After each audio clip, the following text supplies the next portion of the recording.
ќе зборуваме за менопаузата. Ќе зборуваме за сите оние млади жени кои што мислат дека менопаузата е некаде таму далеку, за оние кои што се доближуваат до ова раздобје во животот, но и за оние кои што се во моментов таму или пак веќе зад нив. Тие ќе можат и да ни помогнат со свој коментар за тоа како за нив нема пауза и по менопаузата. Така што и вие ќе можете да учествувате. Најнапред имам чест на оваа тема да разговарам со прекрасни и многу инспиративни дами, ова и лично во свое име ќе го кажам. Со нас е најнапред доктор Татјана Гуржанова, неја ја знаете како специјалист акушер-гинеколог, но таа е и специјалист за инвитро во Нјуборн клиник. Добре ни дојдовте, докторке. Тука е магистар доктор Наташа Теовска-Митревска, таа е специјалист дерматовенеролог во Ремедика. Добро ве најдов. Ивана Јанева Попов, бренд менаџерка на Виши во Септима. Чист ми е. Елена Петревска и Ирена Спировска, не им треба некоја посебна најава на нив, тоа се две прекрасни дами кои што се пример за тоа како една жена треба да води сметка за себе, без да крева премногу прашина околу сето тоа и да биде инспирација за сите нас останатите. Нема пауза во менопауза. Ајде да бидеме и конкретни, имаме многу прашања и многу што да слушнеме и ќе почнеме со тоа што е менопауза, што тоа се случува кај жената, што расте, што паѓа, каде е ризикот. Да, вака, менопаузата многу често се врзува со една возрастна група, дека треба да настапи некаде околу 50-та година. За жал се соочуваме со една епидемија, каде што многу помлади жени, дали заради стресниот живот, дали заради воздухот што го дишеме, водата што ја пиеме и така натака, многу помлади жени под 40 години веќе се соочуваат со менопауза. Во суштина менопаузата значи пат на ендокриниот систем. Значи не зборуваме само нефункционирање или пат на јајниците кај една жена, а со тоа и репродуктивниот нејзин капацитет, туку зборуваме пат на комплетен ендокрин систем. Тука и тироидната жлезда, тука и надбубрежната жлезда, тука се хипофизата и хипоталамусот во централниот нервен систем, кои што исто така, значи, комплетно се соочуваат со пат на функционирање. Па понатака во текот на дискусијата, нели, ќе разговараме за тоа кои хормони паѓаат, кои хормони како последица на тој нефункционален ендокрин систем се зголемуваат, и малце повеќе ќе одговараме и на прашања, нели, од публиката, затоа што мислам дека така најмногу ќе помогнеме за да некои дилеми, нели, добијат некој облик и одговор. Така. Пред да преминеме, морам веднаш нешто да прашам. Дали сите оние пациентки кои доаѓаат кај вас, а се во близина на тој период или можеби се, дали чувствуваат некаква нелагодност, дали чувствуваат срам, дали менопаузата треба да се крие?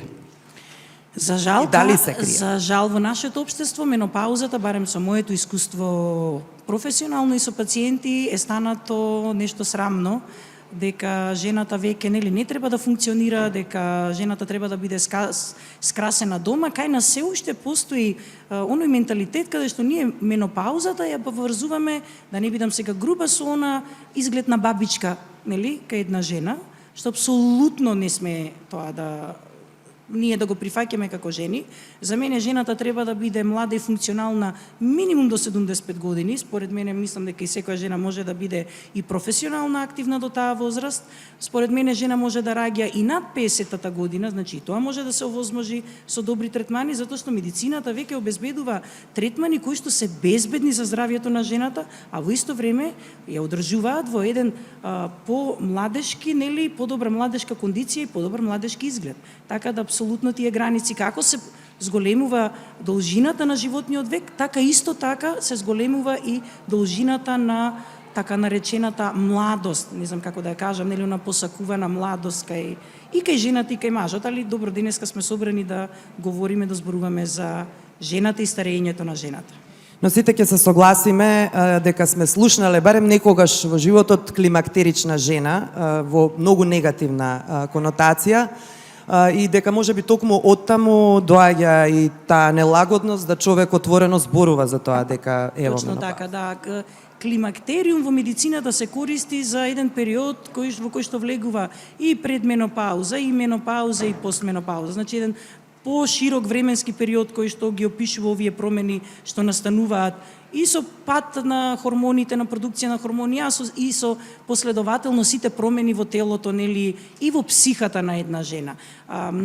Веќе не го користиме тој термин гинеколозите, односно гинеколозите, професионалците кои што се бават со оваа проблематика, затоа што многу често во популарната терминологија се користи како нешто негативно, како климактерична, како хистерична жена, како значи во една лоша конотација, така да се трудиме да го избегнеме тој термин и користиме други термини кои што ни овозможуваат да опишеме во која состојба се наоѓа здравствено една жена.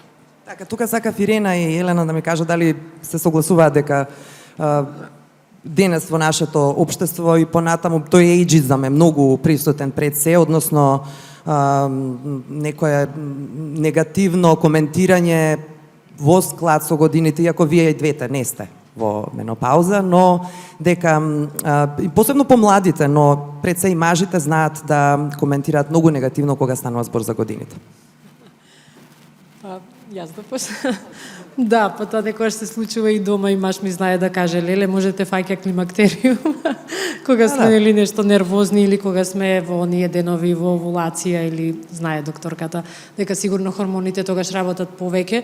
Сите имаме такви периоди без разлика дали сме предалеку од менопауза или сме блиску. Значи и многу е битен моментот на психолошкиот момент што некако не декларираат жените дека да ќе те фати климактериум или менопауза и ти мора да се однесуваш така. И тоа е како некој шаблон според мене, пошто сепак е повеќе на психолошка основа. Ако ние не знаеме за таков период и не сме спремни, можеби тоа ќе го поминеме многу поедноставно, порелаксирано, а кога се спремаме дека нешто во телото се случува, дека некоја бура хормонска ќе ни се случи, тогаш секако дека секоја сензација ќе осеќаме можеби повеќе и ќе реагираме така побурно. Барем јас така сметам дека ако сме свесни дека не треба да си правиме програми, ќе поминеме многу полесно. Ирена, дали треба да се подготвуваме за тој период или како гледаш на сето тоа?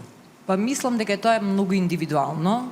Жени што се сигурни во себе, што се реализирани, претпоставувам и не треба посебно да се подготвуваат, но не е на одмет, нели, секоја од нас да биде свесна дека доаѓа и тој период, не можеме да бидеме вечно млади и нема потреба да бидеме затоа што секој животно доба си носи своји убавини.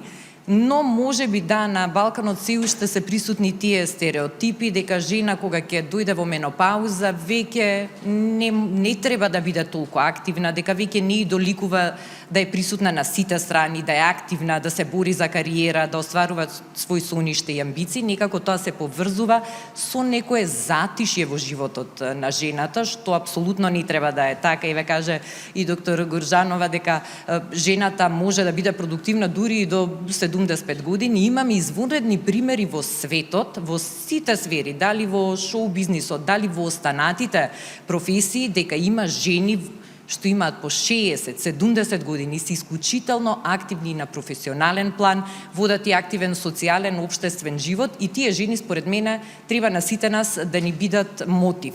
Не треба да мислиме дека ако ни доаѓа период на менопауза, а ќе стаса кај секоја жена порано или подоцна, ти Јована рече се уште ние не сме, Елена е млада, јас имам 47 години, а докторките знаат, нели по книга менопауза се врзува за периодот од 45 до 55 години, секако нели тоа варира и е многу индивидуално, што значи дека мора да го прифатиме тоа како еден процес од нашиот живот, како еден циклус кој што пак ќе ни донесе некои си други квалитети и убавини.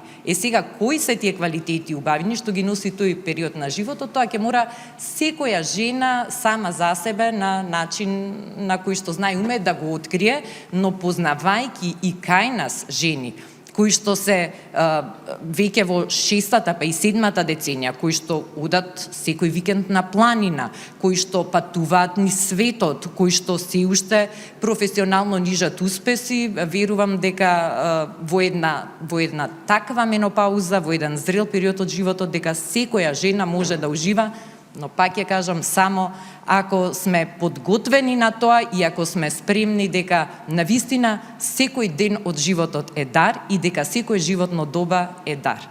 Ти го спомна антиејджингот дека е преценет, јас би рекла дека е преценета дури во ова денешно време и надворешната физичката убавина. Пандемијата не подсети и не научи дека најважно е здравието. Значи, особено кога жената ќе дојде во тие 40, 50 и 60 години, пред се треба да работи на тоа да си го зачува здравието, за да има добар квалитет на живот, па потоа се останато. А добро здравје, еве знаат пак докторките, без здрава и избалансирана исхрана, без физичка активност, едноставно тоа е невозможно. Во публиката има многу прекрасни дами од сите возрасти, оние што се помлади можеби не мора да се физички активни и да внимаваат на исхраната, затоа што кога сме млади, организмот едноставно функционира многу полесно, поубаво и можеме некако нели да ги користиме тие благодети на младоста, но после 40-тата организмот веќе почнува полека да функционира по некои поинакви правила. И токму тоа е период, нели, кога мора секоја жена да почне да се става себе си на прво место. Мора да се внимава на таа дисциплина на живот, на таа избалансираност на професионалните ангажмани, време за сама себе, за пријателките, за физичка активност, каква и да е. Жените, барем во денешно време, имаат огромен избор на активности. Не зборувам само за аутдор активности, туку индор, не знам, јога, пилатес, фитнес и што уште не. И со еден таков начин на живот, секоја жена во тие зрели години ке си внесе нова содржина во животот, за која што можеби претходно немала доволно време, затоа што трчала професионално да се оствари, трчала да ги одгледа децата, да ги однесе во градинка, во училиште, не знам, на разни курсеви.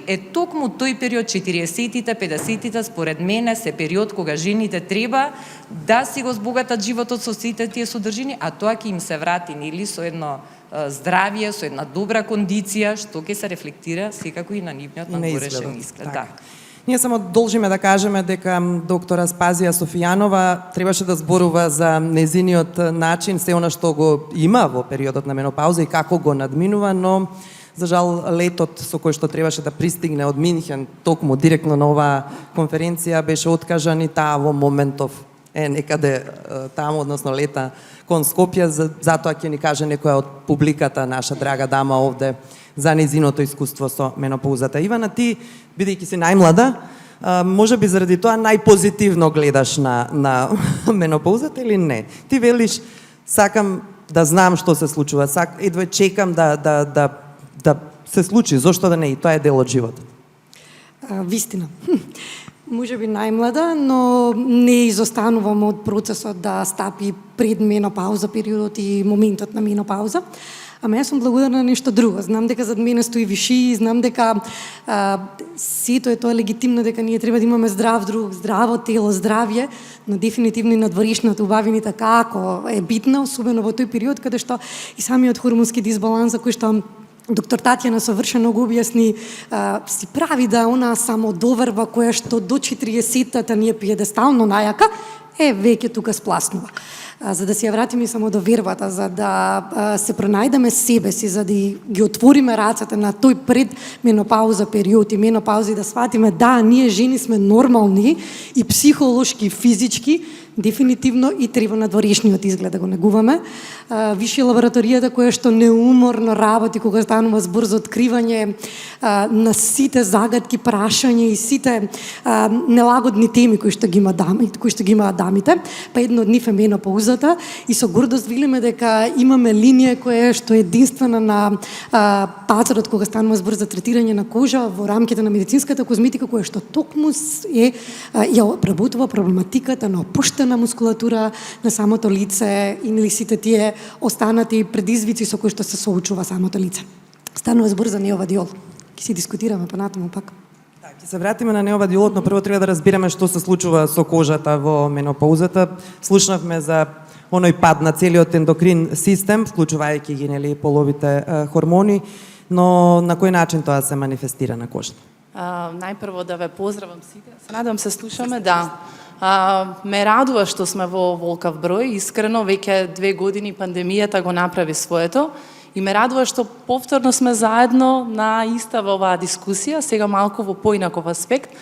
Веќе кажавте и повторно Ирена кажа предобар пример, некако пандемијата ни ги отвори на нас дерматолозите многу ординациите. Значи ние искрено овие 2 години многу работевме. Некако сите ни стана јасно дека здравјето е пред се прво и основно. Негата на кожата и како е многу битна. И можам да кажам дека во Македонија оваа популација после 40-та година некако прави се уште ја враќа она што јас како дерматолог сакам да го зборувам и ме радува што тука сте доста за да можеме да ја пренесеме свесноста како треба да се негува нашата кожа. Некако таа популација сака да изгледа природно, сака да изгледа да се вратат годините наназад, меѓутоа тоа да не биде премногу, да не бидат едни на исти како некоја копија, него сепак да ја зачуваат убавината што ја поседувале претходно во нивните претходни години. И таа популација се уште кај нас не е табу тема, значи присутна е во дерматолошките ординации и многу ме радува што жените се повеќе покрај обрските, покрај нивното реализирање како нели и во кариерата и како мајки, веќе почнуваат да се вртат кон себе, се вртат кон она што се вика убавина и нега на кожата, бидејќи менопаузата е еден физиолошки процес. Значи сите ние овдека ќе поминеме низ тој процес. Се надевам кај некои жени тој процес ќе остане многу незабележителен, нема многу да направи манифестации во однос на нивните кожни проблеми, бидејќи ние носиме одредена генетика со нас, кое што и како ја наследуваме од нашите родители, меѓутоа кај некои жени тоа може да биде многу алармантно, значи да биде проследено со појава на промени на кожата, кое што најпрво се одразуваат со појава на сувост, значи со едно чешање, со еден јадеж, едноставно некако кожата се менува. Значи ако претходно била масна, сега веќе таа кожа станува сува. А ако претходно се појавувале некои немале никакви проблеми, почнуваат да се појавуваат одредени брчки, почнуваат да се појавуваат одредени влакна на места каде што ги нема, се појавува некое црвенило на лицето, ние го викаме тоа како една топлински брана самата кожа, почнува косата да паѓа. Значи не е само кожата како најголемиот орган, него во суштина се зафаќа и косата, се зафаќаат и ноктите, и тогаш жената станува свесна за себе, каде сум јас во целата приказна. Тогаш се обраќаат кај нас дерматолозите и она што ние го викаме, а докторката веќе објасни одлично, менопаузата, тоа е самите естрогени, се одразува и на самата кожа. Како се одразува? Значи, одразувањето е самите хормони на самата кожа наша има одредени рецептори. Тие се како едни мали клетки кои што се појавуваат на лицето, на гениталиите, секаде околу нас. На кога имаме недостаток на овој хормон, тие рецептори започнуваат да едноставно да ја намалуваат функцијата нивна. Што се случува тогаш? Кога се намалува нивната функција, тогаш започнуваат проблеми во смисол она што ние постојано го викаме, а сите вие го знаете, тоа е оној колаген, една молекула која што во првите 5 години од менопауза 30%, знаете тоа е огромен процент да опаѓа во тек на овој период кога започнува намалување на таа естрогенска функција, при што кога тој колаген како потпорен елемент, како нешто што е, викаме, мрежа во самата кожа, бидејќи кожата составена од нешто што се вика површен слој и длабок слој. Во тој површен слој, практички, овие хормони кои што се намалува нивната функција во многу помал број, започнуваат самата кожа на тој површен слој, тие клетки да не се размножуваат, да немаме размножување. Што значи тоа? Таа кожа станува тенка. Па вие кој ќе се погледнете во огледало, гледате дека едноставно кожата не е иста. Јас постојано апелирам до сите мои пациенти и оние што ме знаат овдека, а мислам дека и доста има меѓу нас во публиката кои што се и мои драги пациенти, меѓутоа и студенти, постојано апелирам дека најбитна е структурата на кожата. Значи, многу од пациентите или многу од дали се или жени или мажи доаѓаат со одредено барање. Гледайте, имам брчки, дали може нешто да смените? Јас како дерматолог сакам да ја минувам структурата. Сакам да стимулирам нешто што е природно, да дадам совети како треба да се негуваме. Не е само да се надополни тоа што фали, бидејќи тоа што фали ќе биде краткотрајно. Значи, треба да мислиме на долги стази.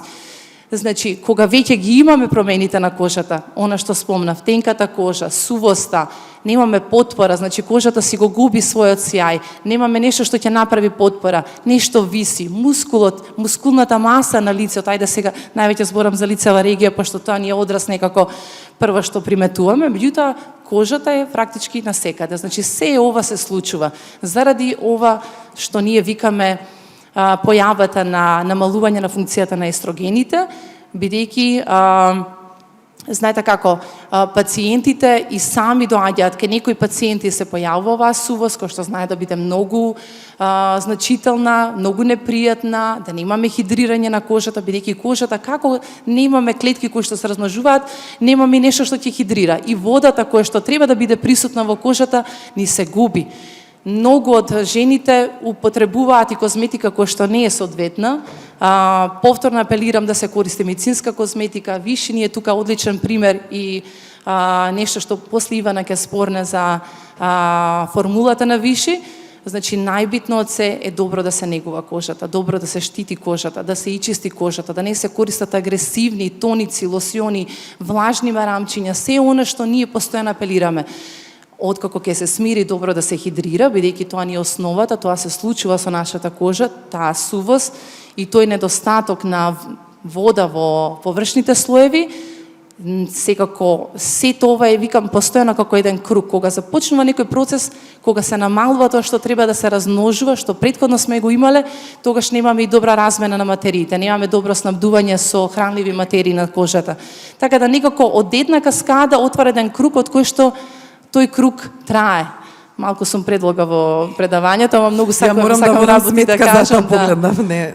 Така да, истото и со косата. Косата, значи, започнуваат да се појавуваат промени кои што досега не биле присутни.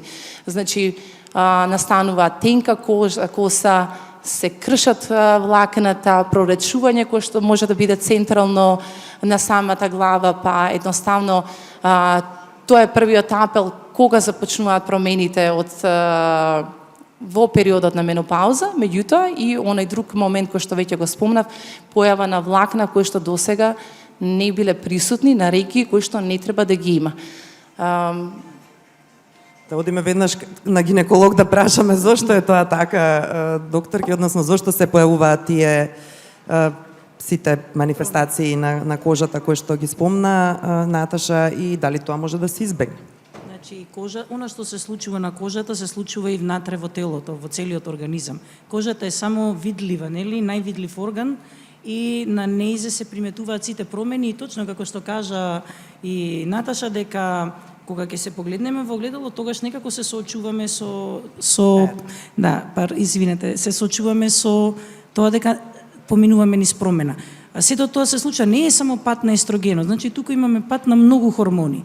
Пат на естрогенот доведува точно така до тие рецептори, значи нема молекула да се врза за рецептори на фибробласти, на кератоцити, заради тоа доаѓа до архитектоника, менување на колаген, намалена циркулација во кожата. Естрогенот исто така го држи срцето здраво, ја држи циркулацијата низ крвните садови на срцето. Метаболизмот го држува во една нормален сооднос, односно го користи лошиот холестерол за трансформација во стероидни хормони кои што се потребни, кои што се создаваат од тој лош холестерол. Не е само естрогенот, значи, во телото, тука и прогестеронот, што често се зборува секогаш менопаузата се врзува со намалување на естрогените. Не, менопаузата е една комплексна и голема слика и треба да биде третирана од професионалец. Дали е тој дерматолог за нега на кожата, дали е тој гинеколог или ендокринолог за третман на хормонскиот пат. Значи, прогестерон прогестеронот, падот на прогестеронот, пошто тој е првиот знак на менопауза. Во предменопауза, кога ќе почнат оние крварења неправилни, обилни, кога жената се соочува со такви симптоми, тоа е знак на пад, односно недоволна синтеза на прогестерон од јајникот. Исто така прогестеронот, падот на прогестеронот во телото ја предизвикува несоницата, затоа што прогестеронот се врзува за тие габа рецептори во нервниот систем. Падот на тестостеронот, значи во некаде 30% од случаевите во менопаузата, посебно кај оние кои што имаат развиено диабетес мелитус тип 2, доваѓа до покачување на тестостеронот и појава на влакнетост, онаму каде што претходно ја немала, најчесто на лицевата регија. Али во 70% имаме па и пад на тестостеронот, затоа што сите тие стероидни хормони се врзани во едно заедничко производство. Па падот на тестостеронот кај жената, значи секоја жена мора да има тестостерон и секој маж мора да има естрадиол во своето тело. Значи не се тоа исклучиво женски, исклучиво машки хормони. Тестостеронот кога ќе падне се губи либидото. Од таму е тој недостаток на сексуална желба, недостаток на однос, најде кратко да скратиме либидо. Исто така, кога во менопауза поминува жената, се лачи еден многу битен хормон на среќа. Тоа е окситоцинот кој што го лачи мозокот. И тој се лачи под дејство на естрадиолот. Окситоцинот е тој хормон што се лачи при раѓање. Дури сметаат ендокринолозите дека од таму е таа невидена љубов што чувствува мајката према своето новородено дете, затоа што во огромни количини телото е, значи, обземено со овој окситоцин. Така да има многу работи кои што се менуваат во периодот на менопауза. Според ме основно е, како што кажа Ирена, храна и физичка активност. Ако еден водечка болест за смртност кај жена во менопауза, во постменопауза е остеопороза. Најдобар начин за превенција на остеопороза е физичка активност. Значи не постои друг лек кој што ќе ја превенира жената од остеопороза. Физичката активност заедно со хормонска терапија, хормон заместителна терапија. Јас и тука би сакала веднаш да се надоврзам за колку погрешно се доживува хормонската терапија во овој период. Значи, ја штити жената дури до 87% од појава на остеопороза. Значи, неверојатна превенција, неверојатно продолжување на квалитетот, но и продолжување на животот на една жена. Исто така, некаде дури до 75% го намалува ризикот од миокардијален инфаркт, од мозочен удар, која што жена кога ќе влезе во менопауза, веќе после една година драстично се зголемува ризикот од овие болести. Денеска на пазарот и на нашиот пазар постојат хормонски препарати кои што се природни, кои што се блиски до природната формула. Веќе се напушта идејата да се внесуваат хормони, посебно стероидните хормони како што е естрогенот, прогестеронот и тестостеронот преку уста. Значи, оралните хормони што ги претходно се препишувале, навистина имале зголемен ризик и од длабоки венски тромбози, и од миокардијални инфаркти, значи, и од многу други проблеми што можеле да настанат, пореметување во метаболизмот. Трансдермалните, значи преку кожа, се природни облици кои што го избегнуваат тој пат на метаболизирање низ јетрата и имаме само бенефит. Денешните студии на големи, значи, светски организации, студии од кои што се одвиваат по 50 или по 20.000 жени што поминале низ таа терапија, велат дека е безбедно да се користи хормонска терапија до 10 години. Дури хормонската терапија, ако се даде навремено, значи многу е битно да се почне навремено, ја штити жената од трите најглавни причини за смртност кај една жена во менопауза: инфаркт, мозочен удар и остеопороза. И како има бенефит да се даваат хормони и хормоните да бидат одбрани од професионално лице. Тоа е нешто ново со оглед на тоа што знаеме како во минатото се гледаше токму на оваа терапија, но иновациите и истражувањата си го прават своето. Ќе зборуваме за иновацијата на више за нега, претходно да ми кажат Ирена што прави за да биде секогаш иста и да изгледа вака. Спомна Татјана дека треба да се вежба. Што вежбаш? Колку вежбаш? Што јадеш? Внимаваш ли? Како се негуваш? Не вежбам ништо, Јована, меѓутоа планинарам, нешто што го знаат сите. Еве сум имала среќа кога бев мала, бев извидник и некако од тогаш се влюби во планините и ми остана таа страст до ден денес и многу и се радувам.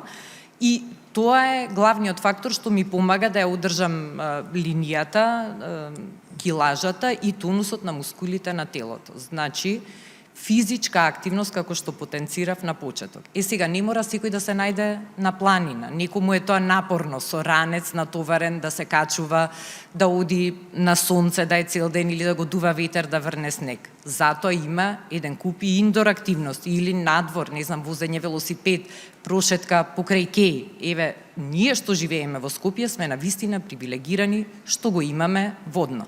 Најмалку еднаш неделно, според мене, секоја жена би можела и би требала да отиде на водно. Дали од долу до средно, дали од средно до горе, дали цела таа дистанца. Бенефитите, верувајте, се многубројни. Значи, пред со она што ни е на сите нам жените важно, да изгледаме убаво, значи, кога се искачувате на планина, рид, не мора да е тоа некоја, не знам, кулкава надморска височина. Точно оној дел што ни е слаба точка на нас, жените, и каде што најмногу се таложат масните наслаги, задникот, колковите, стомакот, сето тоа се затега. Значи, идеална физичка активност за секоја жена. Второ, замислете, бесплатно е. Не мора да давате пари за да одите во фитнес или не знам на јога или на аеробик, иако ги поддржувам сите тие активности, но за таму мора да платите месечно членство. Мора да се адаптирате на терминот. Ако ви почнува тренингот од 6 часот попладне, вие мора да седнете во кола или пешки да отидете да го почитувате терминот, па морате да мислите како изгледам, дали сум средена, па дали сум најадена, сум завршила со ручекот, а сега треба да вежбам. Да се оди на планини или во природа, значи можете да го темпирате според секојдневниот ритам, според моменталните потреби, не чини ништо. Значи, одлично влијае на физичка кондиција, одлично влијае на здравје, ги прочистувате белите дробови. Ние веќе, еве, не фати тој период есен и зима, кога во Скопје воздухот не е многу поразлична, за жал, сликата и во останатите градови, урбани средини, дишеме воздух препон со токсини. Кога ќе се качите малку повисоко, го гледате градот покриен, значи во облаци со магла, со смог. Дишете, тоа е бесценето. А кислородот, знаат и докторките, тебе може да потврди и доктор Наташа, феноменално делува и на кожата на лицето. Тие кислородни третмани што се нудат нели во козметичките салони, кои што исто така се убави и немам ништо против нив, дури и сум ги пробала и сум користела, замислете кој благодет и што и дарувате вие на кожата ако сте денес 3-4 часа на тој кислород. Кога ќе се вратите дома, верувате, ви сјае кожата. Сте ја нахраниле. Дишете, да. Дишете вие, диши и кожата. И затоа пак ќе кажам, мислам дека секоја жена без исклучок на годините мора да биде физички активни да се рекреира. Нема оправдание дека некој не може. Некој ќе рече, ама мене ме боли коленото, јас не можам да се качувам. Можеш да возиш велосипед или можеш да прошеташ покрај кеј. Значи не смее жената да дозволи да биде статична, особено во тие позрели години. Кога се млади, кажав, значи може да си дозволат цел ден да бидат пред телевизор, во ресторан, во шопинг мол. Значи жената во зрелите години мора да биде физички активна, пред си заради себе, но и за членовите на низиното семејство, затоа што нели ако сме ние здрави, тоа е благодет и за сите останати околу нас. Дали, Елена, трчаш под своите деца или можеби скокаш на свирки или имаш физичка активност? И се разбира за негата, како се Искрено негуваш? сега немам баш физичка активност, иако, како што ја слушам Ирена, навистина би сакала, треба да почнам да вежбам.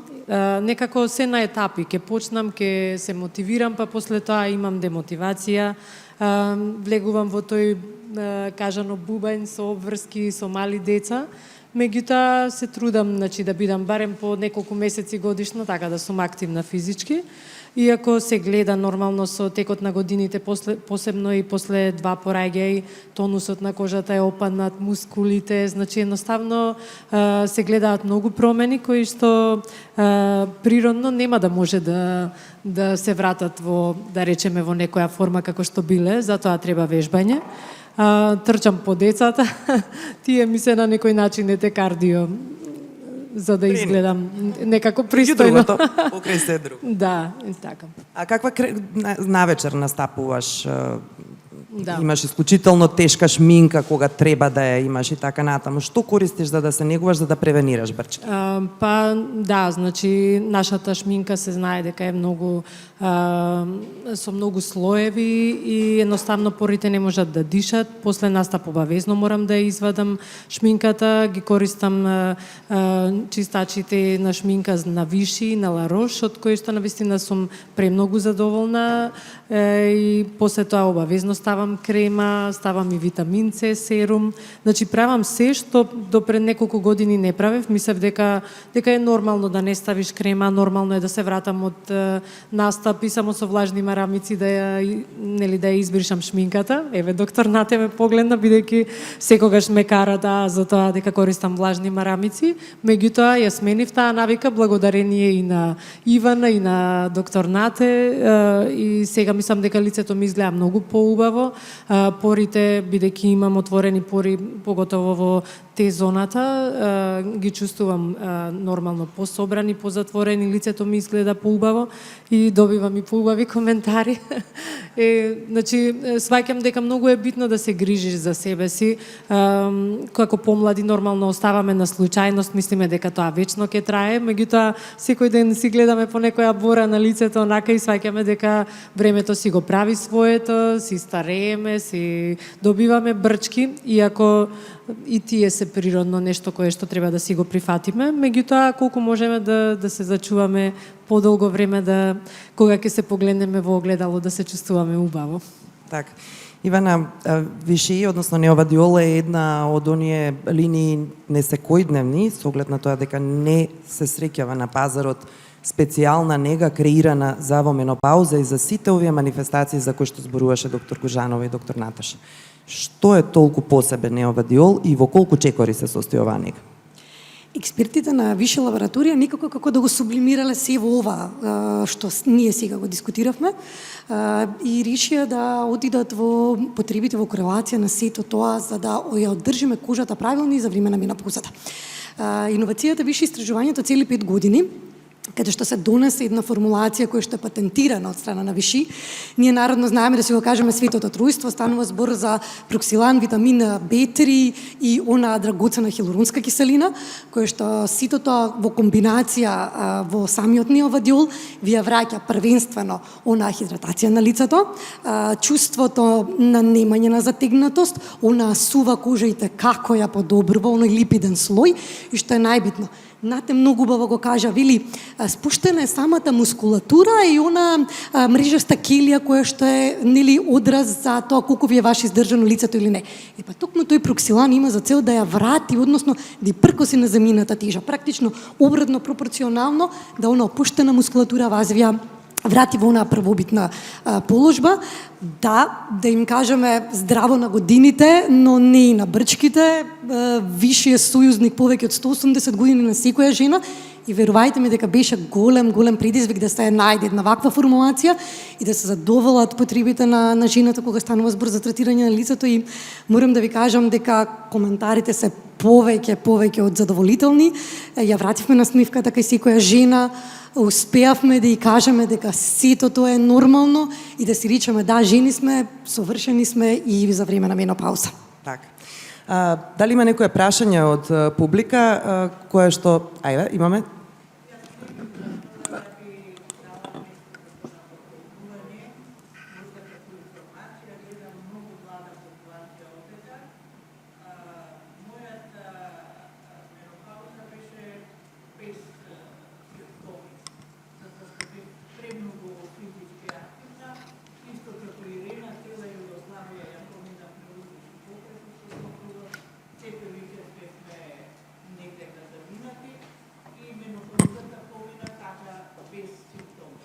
Така, значи физичката активност придонесе да...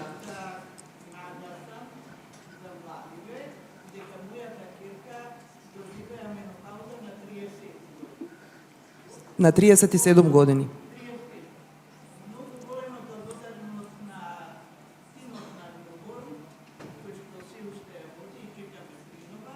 Така.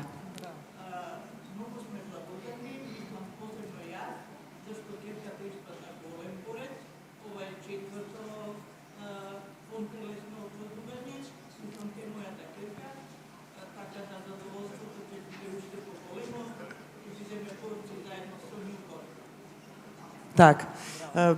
Тимот на Благодарам Њуборн многу. пофалби од нашата Благодарам гостинка. многу. Криваме рака, не знам дали нема микрофон, но очигледно што... Так.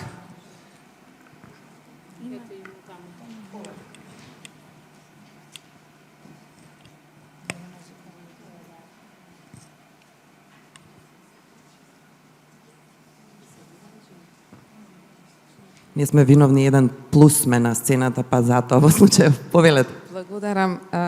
Јас би упатила едно прашање до докторките. Во некоја возраст порано од 45 до 55 години се случувале и едни многу потешки сериозни болести кај голем број жени, но денес таа граница е многу расширена и кај помлади жени и кај многу повозрастни жени. Алудирам на диагнозите како што е рак на дојка. Сега, денес веќе и кај нас, во клиника, нашата клиника во државна болница се вршат патолошки испитувања, така што веќе се забележуваат клетките на тие малигни клетки дека може да бидат и хормонски зависни од естрогените хормони, од прогестеронот. Она што не можев јас да сватам, мислам, јас се соочив со таква диагноза пред 2 години, пред година и пол. Она што јас не можев да сватам и се уште некако читам, ама не можам да разберам, ако може накратко, што се случува всушност ако е хормонски зависен ракот, нели, на дојка. Сега пиеме таблети кои што се уште го спуштаат уште повеќе нивото на овие естрогени хормони, предпоставувам, тамоксифен. Но што значи тоа пак од друга страна? Вие спомнавте дека таквите хормони не заштитуваат од некои други пак болести, мозочен удар, нели спомнавте? Сега, која е таа корелација? Дали ми го разбирате прашањето? Јасно е, јас сакам еден аплауз да побарам за вашата искреност и за борбата која што верувам дека е зад вас. А на прашањето ќе ја замолам доктор Горџанова да одговори. Благодарам. Значи, позадината на во најголем процент, вие сигурно ги знаете тие информации подобро дури од нас лекарите, е генетскиот фактор за настанување. Естрогените и прогестероните не создаваат карциноматозни клетки, значи не создаваат карциногени клетки. Естрогенот и прогестеронот се анаболици, значи анаболни хормони. Хормони кои што промовираат раст, тоа значи анаболен хормон. И кога веќе ќе се створи група на клетки кои што носат информација за неконтролирано размножување со неконтролирани својства, како што се карциногените клетки, и имаат рецептори за естрогени и прогестерони, самите хормони нема потреба ние да додаваме хормонски надворешни, нели, хормонски препарати, туку самите хормони на телото веќе делуваат анаболно, значи го промовираат растот. Не предизвикуваат карцином, но промовираат раст. Но сега ќе кажам нешто друго. Пластичните чаши, значи многу добро што дека нема пластика, туку стакло. Пластиката, пестицидите, многу хемикалии кои што се користат во секојдневната исхрана, значи пиење вода, имаат ксеноестрогено делување. Значи имаат исто лошо анаболно естрогено делување во телото, а ние ниту сме имале повисоко ниво на естрадиол, нели, од јајниците, во смисла да се прават цисти кои што се хормонски активни, ниту таа жена користела хормонска терапија, едноставно секојдневно функционирање ја довела до так да се соочува со таква болест. Баш како што кажавте, многу млади жени, нели, и многу постари жени се зголеми и рамката на жени што се соочуваат со овие болести. За жал, доаѓаат и кај мене пациенти за криопрезервирање на на својата репродуктивна функција на јајни клетки и девојчиња од 23 години, 22 години, последните две мои пациентки кои што сега скоро беа. Значи тоа е нешто на кое што треба на државно, на национално ниво многу да се обрати внимание. Нема само улога хормоните на телото или природните хормони кои што се користат. Дури е покажано дека до 10 години има безбедност ако се користи хормонска терапија и кај, значи кажавме кај миокарди, кај мозочни удари, кај вако над 10 години При користење на хормонска терапија веќе се зголемува ризикот од 10 до 30% на брест канцер, значи на карцином на дојка, но не заради карциноген ефект, туку заради анаболен ефект, кој што па анаболен ефект на овие хормони има многу поволно дејство на останатите, значи, органи. И многу е битно кога ќе се почне пациент кој што сака да започне со таква хормонска терапија, прво детално да се испита какви се нивоата на хормоните во телото и потоа убаво да се иститрира која е хормонска терапија и во која количина ќе ги прима. Значи не е тоа нешто исто, за секого исто, така да ако ви е доволен овој одговор за тоа што стои позадина. Според мене, она што како што го започнав разговорот, храната која што ни е на секој ниво затруена, воздухот се повеќе причинители за преголемиот раст на карциноми, значи не само на брест канцер и на многу други карциноми, и кај луѓе кои што дури немаат генетска предиспонираност, и уште нешто со полетот кој што јас се бавам, епидемија на стерилитет. Епидемија на стерилитет на млади луѓе со родители кои што немале никаков проблем со стерилитет. Како што кажа и ваква учесничката, нели, в нормален период на менопауза, во нормална возраст дошла, а керката се сочила со менопауза во многу рана возраст на 37 години. Тоа не може да се објасни ниту со гени, ниту со ништо друго, туку со многу лош начин на живот и многу лош квалитет на храна, на воздух и на вода. Ќе мораме за жал да го заокружуваме овој разговор кој што е многу инспиративен и ќе мора да го повториме. Но за крај на истиот сакам, Ивана, да ни кажеш од што се состои негата на неовадојол, односно оние 3 чекори, а потоа ќе ни каже и Магдалена Медичи што значи кога ќе дојде една негувана жена на шминка, а што кога негата не е правилна. Висша лабораторија секогаш дава акцент, и како што рече Илена, на прв чекор од странување на нечистотијата и мејкап. Значи чистачот како треба да биде првиот оној акцент кој што ние ќе си го дадеме на својата кожа. Вториот е дефинитивно хидрирањето на истата.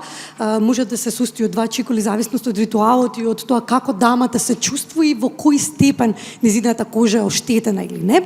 Практично да додаде серум, да додаде бустер, минерал 89 совршено се комплетира со неовадиолот, дневна и ноќна нега и дефинитивно мејкап, односно пудра, флекслив тинт, кој што во својот состав има заштитен фактор.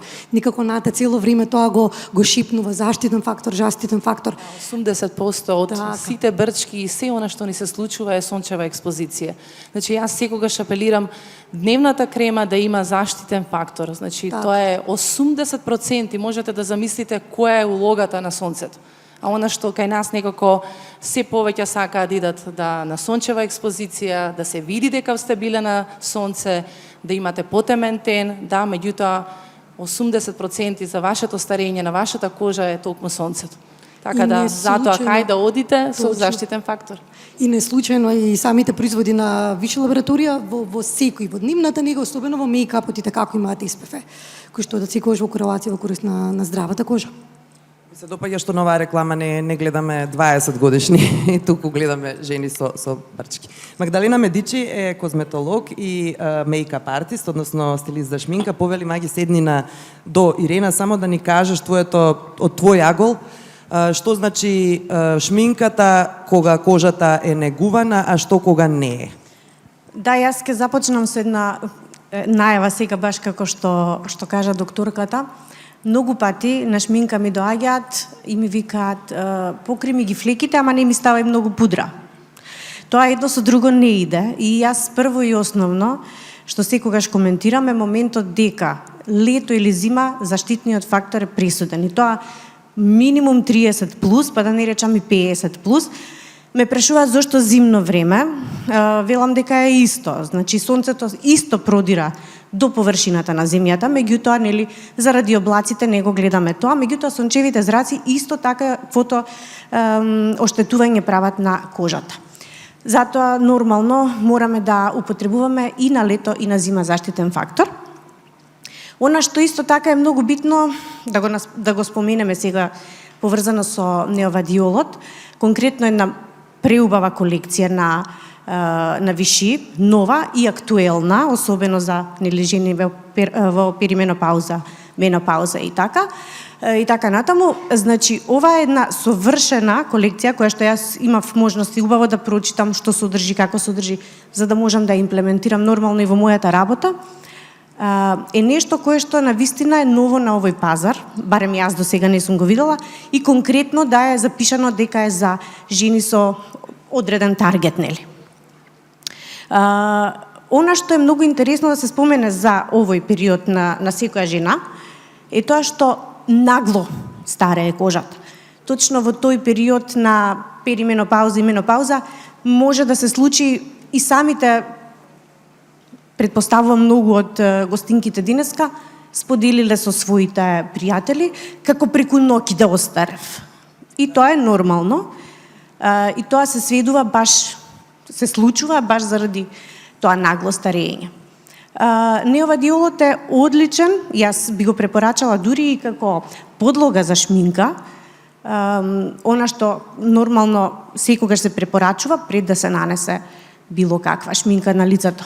Така да мислам дека е една совршена комбинација која што може да се користи особено кај жените веќе над 35-та година, подразбирајќи го моментот дека многу порано веќе жените навлегуваат во тој процес. Така да... Да, благодарам за препораката. Многу магија. Една наша практично посетителка овде, односно гостинка, ќе може да си добие токму неовадиол од Виши, па ако може да го извлечеме подарокот. А за крај, доктор Наташа ќе ни даде совет за тоа што треба да правиме за да имаме што помалку брчки. Па јас веќе испомнав во неколку наврати, правилно да се чисти, Магдалена убаво кажа, да се чисти кошата. Значи со добар чистач, со добра правилна нега наутро и навечер. Не е добро да се хидрира, да се користат креми од медицинска козметика, еве више ние тука, со фактор за сонце, вода наутро, навечер да биде. Сепак, знаете како, многу е тешко да се збори вака и да се дадат некој протокол како треба да се негува. Ние работиме секојаш индивидуално. Значи, секој пациент нас не е индивидуален пациент. Значи, го гледаме пациентот, сакаме да го видиме пациентот, за да знаеме што да му предложиме. Знаете како младите идат по некои препораки, тоа е точно, да, треба да се стави бустер, серум, витамин С, се е тоа во ред. Затоа постои струката дерматологија, затоа постои ендокринологија, значи некој кој што се занимава со хормоните, затоа постојат и гинеколозите, така да би ги отворила вратите кон дерматолозите, значи советот за нега за оние кои што лутаат, кои што не знаат, да појдат кај дерматолозите, така ќе добијат правилна нега како треба да се негува кожата и што треба да се внимава. Најбитно од се, кажав, чистењето, хидрирање и добар фактор за сонце. Се останато препуштете го на дерматолозите и на медицинската козметика која што ние како дерматолозите како ја препорачуваме и ја даваме. Ви благодарам на сите. Да. Благодариме за аплаузот, а се насмеав затоа што доктор Гуржанова избра, односно извади од овој сад маж. Да. Борислав Радевски е добитник на овој комплет неовадиол. Само да видиме дали е тука Борислав. Ете, во негово име. Да, па секако е наменет за жена. Повелете, вие сте во име на Борислав? А што ви е Борислав? Што ме тука Борислав, ако е присутен, мислам дека е во ред, ако се согласувате да... Да. Додека го чекаме, ете, Александра ќе провери, да, и ќе му го даде И ова подарокот. би сакала да завршам само со една реченица, додека дојде Борислав, извини. Повели, само мораме да завршуваме. Да, тоа баш и кажав и на Ивана, дека ми е битно да го споменам.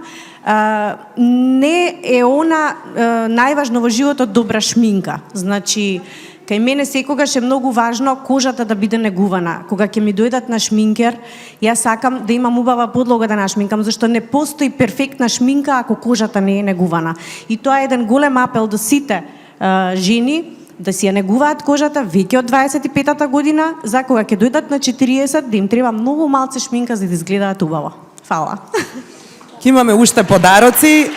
Накид, ваучери за часовници Накид, премиум бразилски бренд од убавина и здравје за спортска облека и така натаму, така да ќе има уште причини да излекуваме од овој сад, но сакам да ве поканам да го проследите следниот разговор, односно студија на случај во кој ќе зборуваме многу помалку, јас и мојата прочуена соговорничка кога станува збор за естетската медицина, за дермалните филери, односно на кој начин со инјектирање на овие филери може да се постигне тој природен изглед кој што може да го врати назад времето, а никој и да не